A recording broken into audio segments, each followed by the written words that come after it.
ఎడారిలో సెలయేర్లు మార్చి 3. అప్పుడు అది అపవిత్రాత్మ కేక వేసి వారినెంతో విలవిలలాడించి వదిలిపోయెను. మార్కు సువార్త 9:26. దురాత్మ చివరిదాకా పోరాడకుండా ఎప్పుడూ తన స్థానాన్ని వదిలి వెళ్ళదు.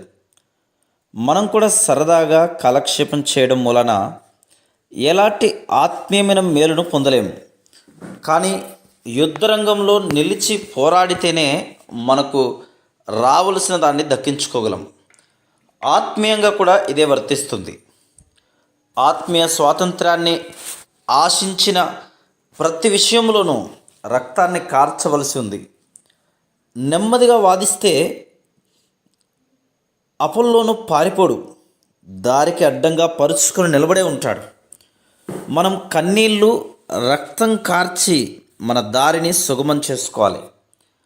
ఇది మనం గుర్తించుకోలేకపోతే మనకున్న ఇతర భారాలకి ఈ అజ్ఞాన భారాన్ని చేర్చుకున్న వాళ్ళమవుతాం.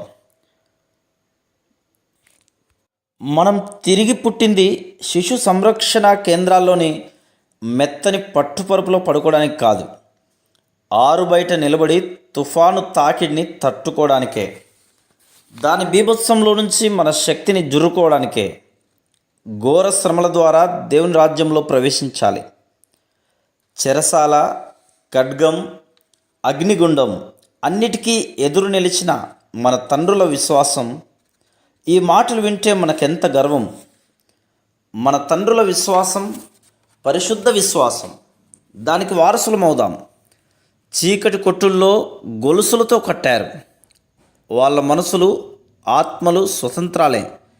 వారి సంతానం అదే దారిని వెళ్ళగలిగితే ఎంత మేలు, అది వాళ్ళకెంత క్షేమం. Praise the lord.